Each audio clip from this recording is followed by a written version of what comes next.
Hello everyone. I've decided I'm going to start making some scripted videos like these, explaining the ins and outs of how I'm programming Omegaspace. For this video specifically, I wanted to show how I'm making real-life size star systems, and by extension, overcoming Roblox's physics precision issue. So first, we kind of need to know what physics precision is.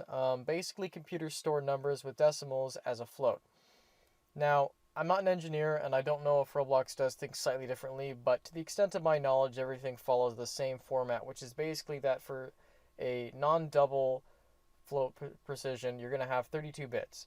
And the first number is the sign. So if it's a 0, that means it's a positive number, and if it's a 1, that means it's a negative number. The next 8 bits are the exponent, and that's how we can store really large numbers. The rest are the 32 or the 23 mantissa bits, which basically is the rest of the number. Now, there's about 800 or 8 million, 8.3 million possible combinations of these bits. The problem is that that's not a very big number. I mean, obviously, if we had to stop counting at 8,338,608, that's problematic. So that's why the exponents exist, right? And I'll show that on screen right now. So yes, we can store really big and really small numbers, but the side effect of this is that the precision is going to go down the bigger or smaller a number is.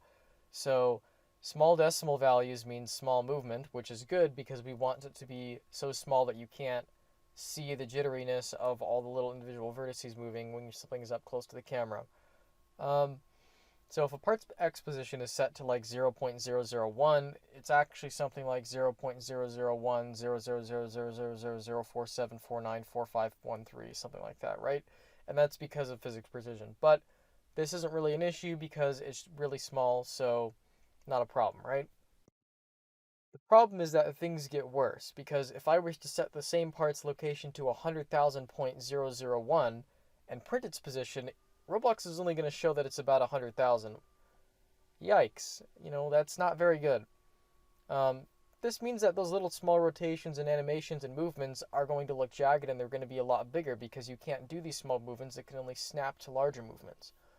So I'm going to show you guys what this looks like inside Roblox, and we're going to head over to something called the floating point zone, which is pretty cool. It'll be in the description for you to check out. Alright, so now we're in game, and we're about 32,000 studs from origin, which is 000. And if you look, you can see that the decimal precision is like 0.0039. And now that's not horrendous, but it is noticeable. So while physics do work pretty great, or pretty decently, I should say, it's not great. Now, if we assume that one stud is a meter, that means that we only have 32 kilometers of space in any direction, which isn't very good. That's nowhere near the millions of kilometers, or if not billions of kilometers, from a planet to the sun like Earth, Jupiter, or something else, because the farther you go, like I think Pluto is something like almost a million kilometers away or something like that. But anyway, so if we assume that we could tolerate that, let's just keep going. So first let's set it to 65,000 studs, then 131,000, and this isn't much worse, but it's starting to become very buggy. Now, our precision is down to like 0.015 now, which is bad. So I'm going to jump us to 500,000 studs now, and at this point the game really isn't playable anymore. Just going to keep dragging it up, and again the game link is going to be in the description. Alright, so now we have an issue. How do we resolve it? Well, the easiest thing is just if we could just double the precision. So if we had 64 bits in studs, if we had 64 bits to store a number in, we could travel millions of studs with no perceivable precision loss. However, this is more intense to compute, and it's more complicated than that, alright? And actually, for what it's worth, a lot of other game engines don't use double precision as well. So what's my solution? Well, I'd like to have higher precision, but implementing my own solution actually gives me the bonus of being able to compartmentalize the game. And what I mean by this is that I can do fully custom replication and all sorts of in the sorts of chunk loading or division and whatnot. So I'm not going to sit here and ramble about that for 3 years, but my solution was to invent what I call the zoning system. So what is this zoning system? Well, basically, instead of putting anything into workspace, we're going to put nothing into workspace. I know, brilliant. No game, no replication. Absolutely genius. So actually though, in all seriousness, instead what we're going to do is we're just going to have the server tell the client what assets to load and where, and the client will clone them from replicated storage. So this does mean we need to do some tricks on the server to do like server-sided physics verification, because, you know, if we need to actually do ray casting and shape casting, we can't have stuff in workspace. I'll make a separate video on this because that would be pretty long and I kind of wanted to go into more details. But the short of the long is we pretty much don't use Roblox's physics system, and everything is calculated almost entirely client side, and then the server does security checks to make sure, you know, you're not like hacking or teleporting or glitching through stuff.